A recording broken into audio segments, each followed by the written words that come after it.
hampir 4 tahun lebih saya keliling hampir semua Indonesia. Saya melihat bahwa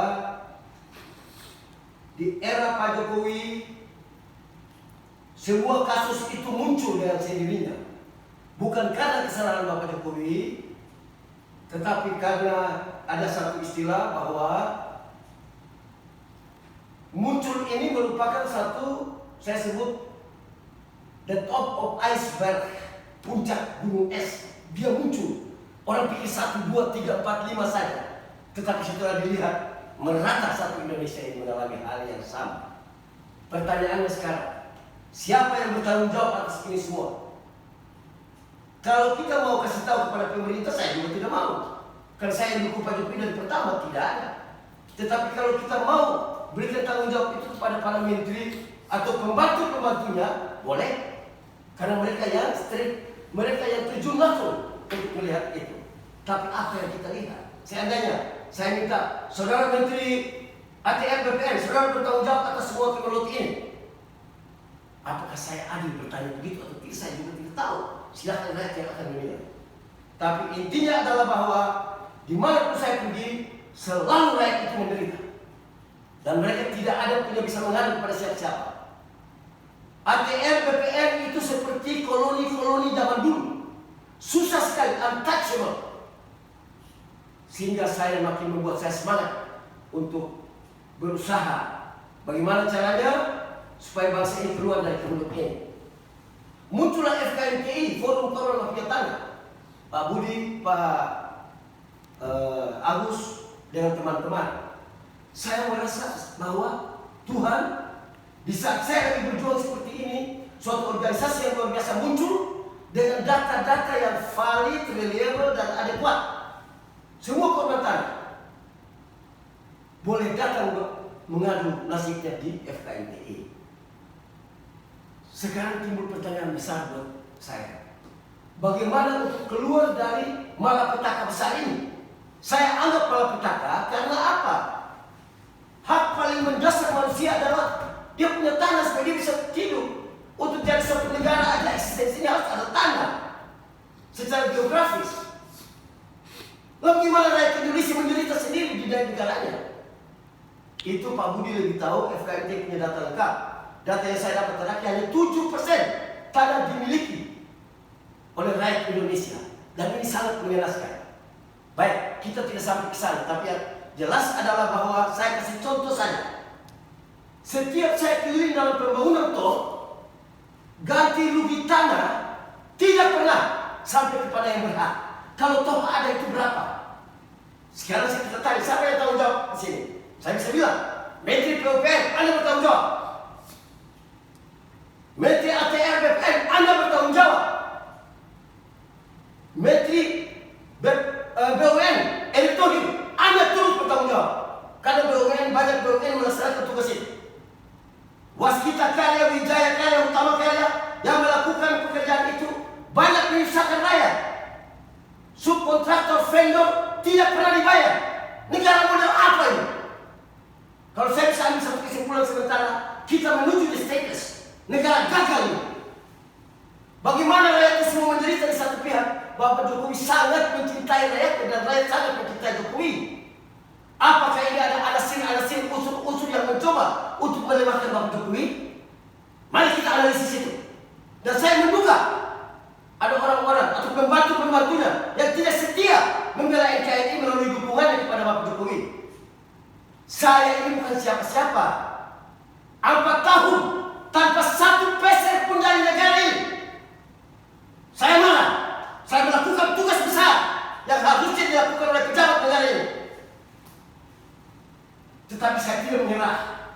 Orang yang menderita itu membackup saya. Hasilnya apa? Saya mengadvokasi semuanya.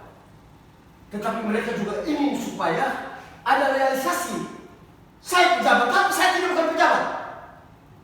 Nanti saya akan kasih tahu kepada semua teman-teman saya di seluruh Indonesia bahwa yang ganti rugi itu dari BPN, ATR, PUPR, BUMN, 3 ini.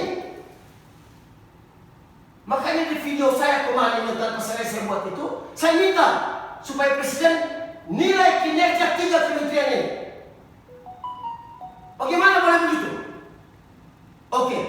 kembali kepada masalah saat ini, bahwa lalu apa yang harus kita buat? What is the aim last? Tujuan akhirnya apa? Tujuan akhir adalah bagaimana supaya mengembalikan kesejahteraan rakyat itu melalui haknya atas tanah itu. Ini yang paling penting. Terus caranya, saya telah mengajukan satu gagasan besar yang saya sebut pengadilan ad hoc buat agraria, semacam pengadilan ad hoc. Tanpa itu, saya melihat bahwa semua upaya yang dilakukan ini adalah suatu upaya yang sia-sia belaka. Tidak menyelesaikan masalah dalam jangka panjang. Jangka pendeknya juga tidak. Kalau jangka pendek tidak, menengah tidak, panjang tidak, terus apa pilihannya? Pilihannya adalah harus untuk itu. Kalau tanpa itu, bicara penyelesaian tanah ini semua omong kosong besar. Saya akan kumpul profesor-profesor hukum, orang-orang pintar di bidang hukum yang jago itu untuk segera kita bentuk itu. Kalau saya melihat ini, mengapa saya bicara keras begini? Saya tidak mau Bapak Presiden, idola kita semua bangsa Indonesia ini berakhir tanpa meninggalkan satu legacy. Si yang ada, warisan lain ada. Tapi tentang tanah ini tidak besar.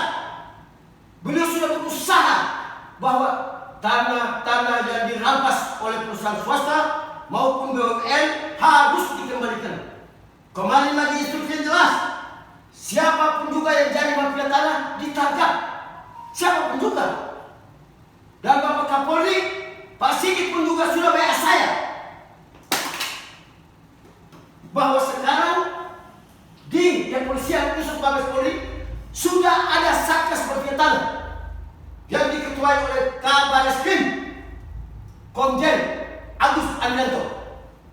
Mudah-mudahan semua ini upaya untuk bagaimana menolong rakyat yang menderita ini. Di KSP, saya tidak terlalu percaya KSP. Tim agrarianya hanya omong kosong saja. Saya ini 15 tahun sebagai manajer senior HRD, MGA, jago rekrutmen orang, jago hitung kinerja orang. Dan kalau saya sudah omong itu, saya sudah hitung. Nol besar. Tidak ada mengeksekusi satu pun juga dari ribuan data yang ada. Untuk apa?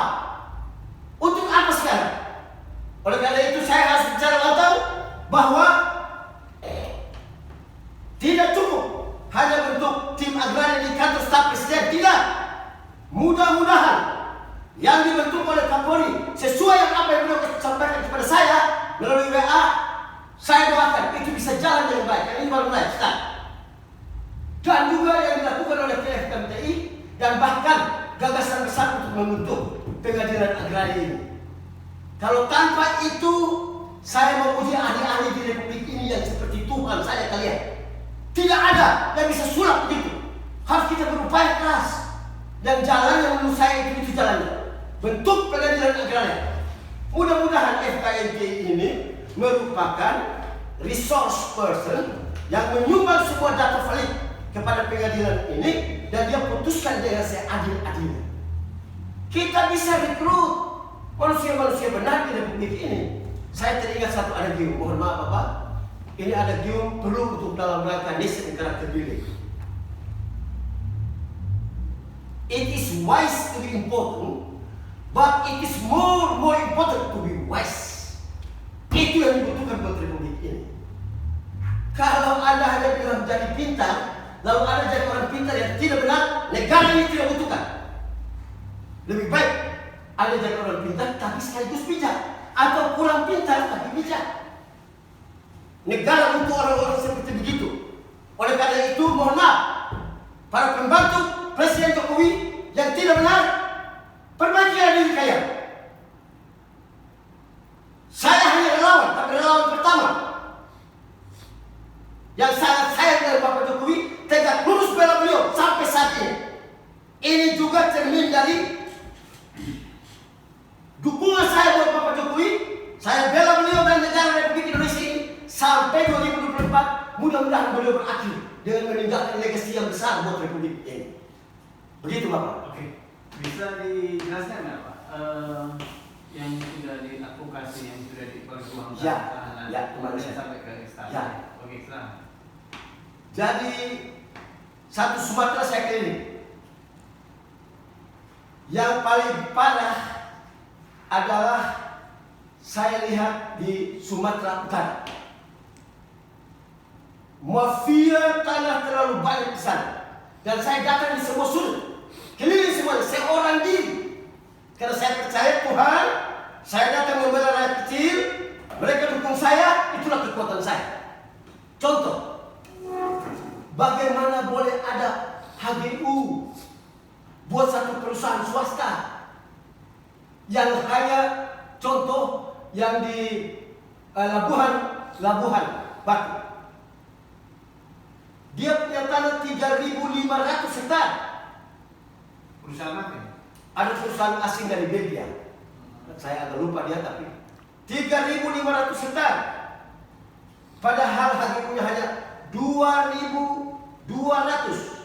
1.400 hektar milik 800 kakak yang disusahkan sampai sekarang. Saya berhadapan dengan semua stakeholder di sana. Saya telepon Pak Sigit, beliau masih pada screen, dan beliau menjawab saya. Dan itulah kekuatan saya, karena seorang Sigit itu luar biasa bela terhadap negara ini. Pak Yanes, itu pesan Pak Sigit buat saya, dan saya ingat persis. Pak Kapolri sekarang, yang paling penting adalah jaga alas haknya.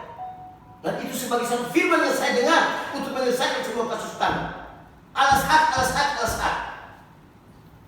Apa untuk advokasi terhadap tanah yang dirampas oleh perusahaan Belgia ini? Ya, advokasinya adalah begini. Mereka mau ditangkap semua akibat mereka masuk di tanah itu yang di Tenggarai. Ada semua situs-situs bersejarah, orang tuanya semua di situ. Mereka lihat masih kosong, mereka masuk. Akibat masuk tidak ditangkap, tapi ditutup, tidak ada makan, orang bawa makanan. Satu, karena pagar tutup daripada mati semua, dia nekat. Dia bikin rusak pagar sedikit, dia masuk dan polisi mau tangkap dia, dan sekarang belum tangkap sampai sekarang. Akibat saya turun di sana. Saya bawa mereka ke Mabes Polri dan lain-lain. Ini salah satu kasus. Ada lagi kasus jalan tol di mana-mana. Saya kasih contoh yang di Medan saja. Di Sumatera Utara. Sumatera Utara, Tol Binjai, Medan 1. Bagaimana bisa 40 atau 37 kakak ini disusahkan? Tol Binjai mana tadi? Tol Binjai, Medan 1. Saya kontrol semua. Mereka menderita dan menangis, minta tolong kepada saya. Dan saya datang. Minimal saya tolong untuk meredakan mereka, ambil data, bawa data nanti. Mereka akan terbang ke FKMTI sini. Tanah mereka dikuasai oleh, sudah diambil dan dibayar oleh panitia atau kepada siapa yang jelas bahwa mereka tidak ada ganti rugi sama sekali karena mereka pemiliknya. Bagaimana model begini? Makanya saya ada marah kemarin dengan Menteri PUPR dalam konteks ini. Harus kontrol. Bapak Jokowi aja belusukan, seorang presiden aja turun ke bawah kontrol. Kamu menteri-menteri juga harus begitu. Berapa kilometer ini ya Binjai? Kalau dia punya kilometer Pak, saya tidak terlalu tahu. Tapi dari Binjai sampai di sana Pak, ada kena sampai di Belawan sana. Iya. Dan saya sudah lewat itu tol. Seluas berapa itu Bang yang dikuasai tanah rakyat yang dirampas ini? Ya kalau yang ini nilainya ya luas saya tidak terlalu, tapi nilainya itu sekitar 40 miliar yang harus dibayar. Berapa miliar? 40 miliar yang harus dibayar kepada mereka. Untuk berapa kakak ini ya? Untuk ada 37 kakak. Oke. Nah, tapi yang lain-lain mungkin sudah bayar. Jadi ceritanya panjang Pak. Oke, lanjut. Singkat yang lain. Yang lain contoh, saya ke Lampung, saya ke Jambi, saya ke Pekanbaru ada Pekanbaru. Ya? Pekanbaru ya. Sorry, Pekanbaru belum. Sebelum Pekanbaru kita Sumatera Selatan dulu. Ini juga mafia banyak. Saya datang langsung di pabrik SMS sawit Mas Sejahtera. Sulawesi, Sumatera Selatan. Sama Pak, 2.500 hektar tanah Transmigran rakyatnya ambil oleh PT ini dan rakyatnya menderita karena ini kan Transmigran. Semua peraturan haknya ada. Milik Transmigran. Milik Transmigran, dan Transmigran itu jadi kocar-kacir mau tak bertahan hidup, nggak tahu sudah ada di mana. Tapi ratusan sampai 200 orang saya bawa ke perusahaan itu, saya dudukin, saya suruh pasang spanduk besar-besar saya dan Bapak Jokowi dan membuat itu perusahaan kalang kabut saat itu. Tetapi apa daya, banyak pejabat yang punya saham ada di sana, itu saya tahu. Tapi saya tidak mungkin mau expose ini. Tolong PT SMS sawit Mas Sejahtera. Hati-hati. Sawit Mas Sejahtera. Mas ya. Mas Sejahtera. Oh, okay. Ada di Lahat. Di pecahan Lahat. Oh, Lahat ya. Ya, di Lahat. Jadi nanti orangnya juga saya suruh datang ke FKMTI untuk korban ini melaporkan semuanya biar ada yang data yang valid di sini. Iya, iya. Lalu sekarang kita datang ke Pekanbaru, Rohun sana. Rohun. Sama juga Pak, HGU bermasalah. Rokan dulu ya. Rokan Hulu. Itu Iya. kalau di Sumatera.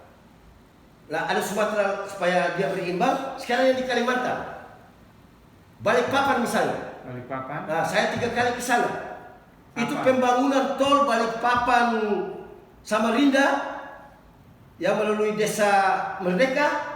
Sampai sekarang belum ada ganti rugi buat mereka. Dan saya sudah berhadapan dengan yang namanya Wijaya Karya. Gubernurnya saya ketemu, wakil gubernur saya ketemu di Balikpapan sana. Tapi mafia ini repot sekali, rakyat tetap menderita. Oleh karena mau disuruh bawa ke pengadilan, saya bilang tidak ada. Kami tidak percaya pengadilan ini. Hasil dari pengadilan adalah orang kecil kalah, tanah 5 hektar harus hilang. Syukur kalau itu saja hilang, tambah lagi 2-3 hektar hilang lagi. Karena dia jual untuk pakai berantara di pengadilan. Dan saya tidak mau, bukan saya tidak mau pengadilan. Saya satu orang yang tidak percaya pengadilan di Republik Indonesia ini yang mengadili kasus tanah untuk rakyat kecil. Saya tidak percaya. Kenapa saya tidak percaya? Karena saya melihat rata-rata mereka menderita semuanya. Makanya saya ajukan pengadilan agraria, di mana orang-orang nanti direkrut yang benar. Sekarang putus. Tidak ada banding-banding di sini. Sekali putus, selesai. Hukum dibuat itu untuk manusia, bukan manusia buat hukum. Tidak. Ini yang belum diganti rugi banyak ini. Tol Banyak sekali. Balikpapan. Banyak sekali. Saya ke Lampung, tol Lampung, itu pun juga menyisakan. Ibu-ibu datang ke saya. Saya datang ke tolnya, lihat Bapak Jokowi di sana pada waktu peresmian. Ini apa? Ada apa dengan pembangunan model begini? Tidak salah pembangunan infrastruktur untuk menuju kepada developed country, betul, harus supporting infrastructure yang cukup. Tetapi menyisakan rintangan atau ekses-ekses seperti begini juga jangan. Nanti rakyat itu tidak suka kepada Bapak Jokowi. Apakah ada niat-niat jahat pembantu ini untuk menjauhkan rakyat daripada Bapak Jokowi? Itu pertanyaan besar saya. Silakan teman-teman yang menjawab. Begitu. Sehingga saya merasa terpanggil untuk tetap keliling. 5 bulan terakhir saya masih keliling Batam. Saya berhadapan dengan mafia-mafia di Batam, Kepri. Kalau di Batam ini letak masalahnya di BP Batam, Badan Pengusahaan Batam, yang dulu otorita Batam. Susah sekali ketemu dengan mereka. Tapi setelah mereka tahu saya siapa, saya orang Jokowi, saya tidak ada urusan. Akhirnya mereka ketemu dengan saya. BP Batam. Batam apa tadi? BP Batam, Badan Pengusahaan. Pengusahaan Batam. Dulu otorita. Ada tumpang tindih di sana. Ex officio. Jadi wali kota Batam sekaligus sebagai kepala BP Batam. Ke depan tidak boleh. Tidak boleh. Tumpang tindih. Dan saya sudah lihat tidak ada manfaatnya. Bagaimana seorang wali kota juga dia jadi eksekutor buat itu? Wali kota Batam itu Pak Rudi namanya. Kita bukan memasalahkan dengan Pak Rudi atau siapa, tidak. Saya tidak bicara the man behind the gun. Saya bicara sistem. Apa kasusnya yang di sana itu? Jadi tumpang tindih Pak. Tanah di sana. Di sana itu mengenal ada UWTO.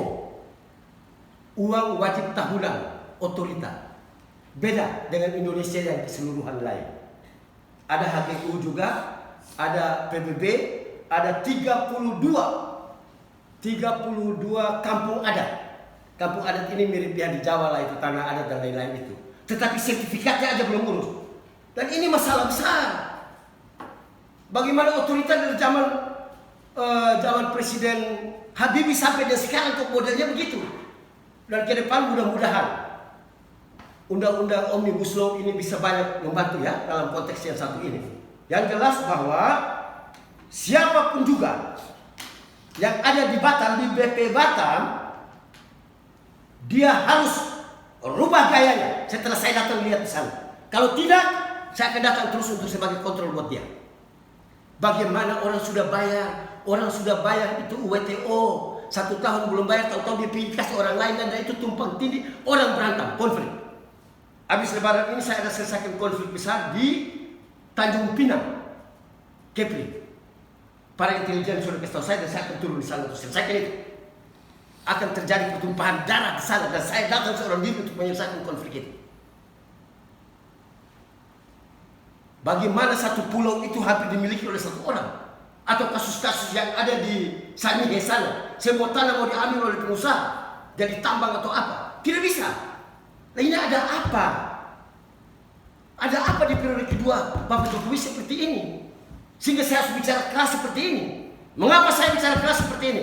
Karena saya sangat sayang kepada Bapak Jokowi. Terlalu sayang kepada Bapak Jokowi.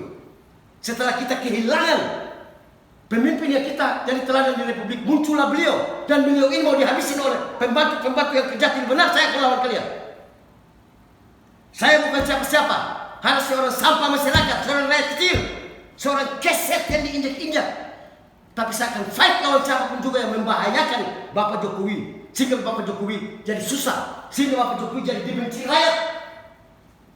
Karena mereka menangis menderita. Jokowi tolong kami. Tanah kami belum dibayar Bapak. Tidak sampai ke Bapak Jokowi. Kenapa tidak sampai? Ini tugas saudara Kepala KSP. Saya tidak mau tahu siapa di sana. Siapa lagi? Menteri Mensesnek. Saudara jangan menjauhkan rakyat daripada Bapak Jokowi. Saya sudah dapat kabar banyak tentang Anda berdua. Jenderal Muldoko dan Pratikno. Saya ngomong tidak perlu pakai takut-takut karena saya tidak ada kepentingan apa-apa pun juga. Saya punya kepentingan adalah bagaimana Jokowi bekerja dengan baik, rakyat yang senang dengan dia tetap senang, dan biarlah itu berakhir di 2024 meninggalkan satu legasi yang baik buat Republik ini. Oke, Pak. Begitu Bapak. Dari beberapa yang diadvokasi masih di Sumatera ini ya, Ya. Sumatera, Kepri ya, Batam, terus Lampung dan Sumatera Selatan. Oke.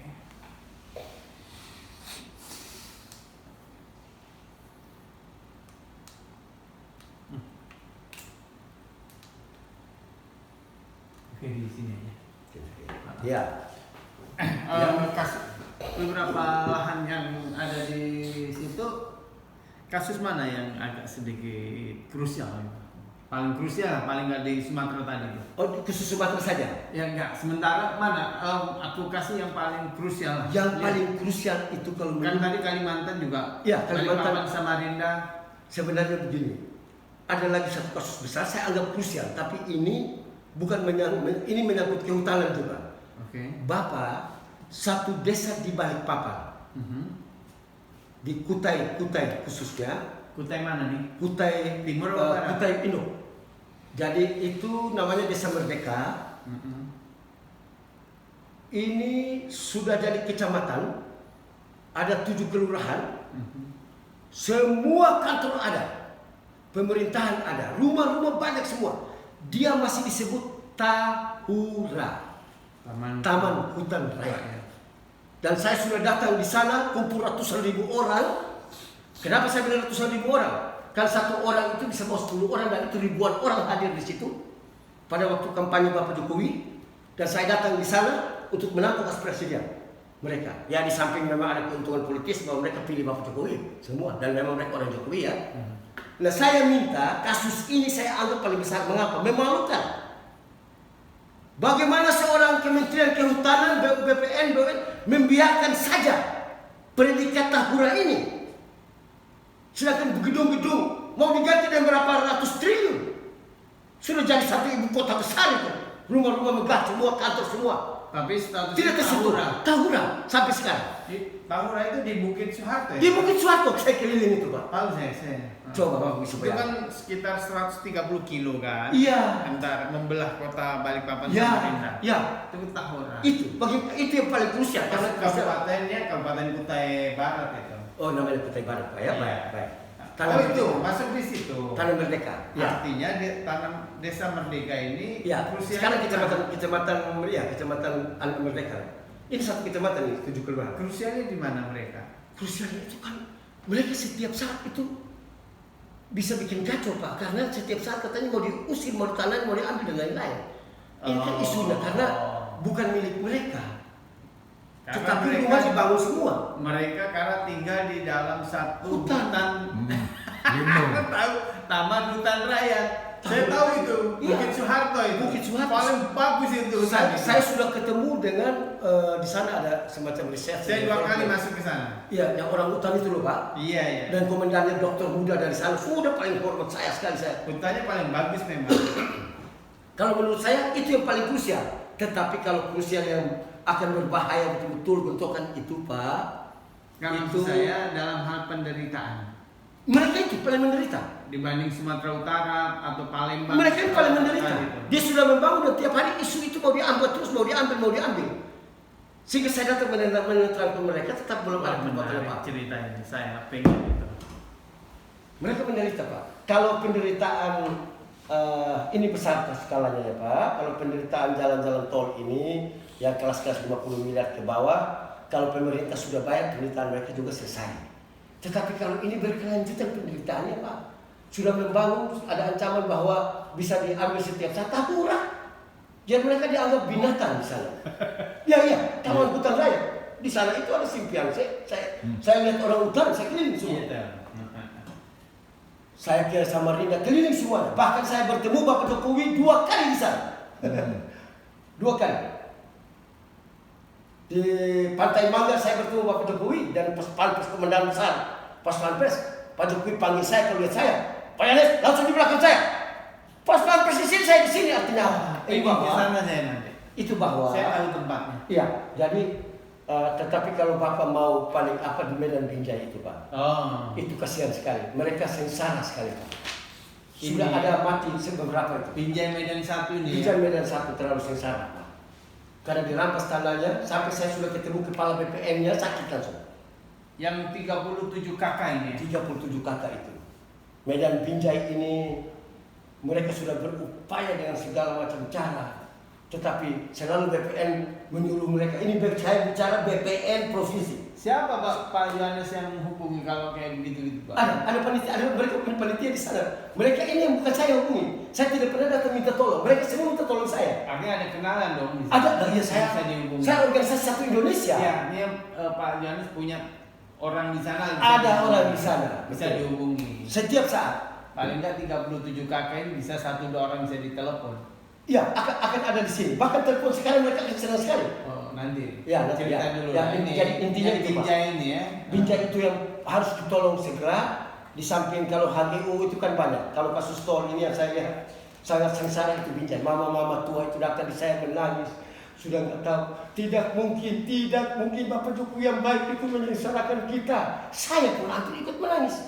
Makanya saya hampir jarang mau urusan dengan wanita-wanita ibu-ibu itu. Lemah saya. Kalau kita ingat kita punya mama yang sudah meninggal, itu kan begitu. Lebih baik urusan dengan laki-laki muka jahat itu. Nah, begitu Bapak. Jadi tol itu Binjai paling krusial. Ada beberapa yang bisa saya selesaikan jarak jauh. Iya. Saya kasih contoh Purwokerto, Jawa ini nanti Malang, Jawa Timur juga satu desa mau kesini. Satu pulau Jawa ini Purwokerto, itu bupatinya membangun flyover, belum ada ganti rugi. Sekarang saya dengar sudah ganti rugi. Pasang foto saya dan Bapak Jokowi, spanduk gede bikin, pasang di situ. Ayo Kapolres telepon saya, karena bunga-bunga yang dibawa di situ jadi penuh jalan macet. Kapolres dan bisa. Jadi bagaimana Pak Kapolres? Kita mau kasih pindah spanduk, boleh? Foto saya bisa rusak. Jangan coba-coba sedikit juga foto Jokowi diserobek. Siap. Pindahlah mereka. Tapi sudah diganti. Jangan lupa. Ini contoh. Di beberapa tempat saya cukup bawa foto saya dan Bapak Jokowi. Mengapa harus begitu? Karena memang saya orang Jokowi, Pak. Saya orang Jokowi. Ya, dari semua ini kasus rata-rata soal ganti rugi ya rakyat. Ya? Rata-rata ganti rugi, Pak. Rata-rata ya. Dan rakyat kecil ini kan apa namanya rakyat kecil ini kan Korban yang paling parah. korban enggak dari sisi dokumen juga lemah kan ya. Dari sisi dokumen, ya. Angkat dulu. Sebentar ya. Iya, saya matikan.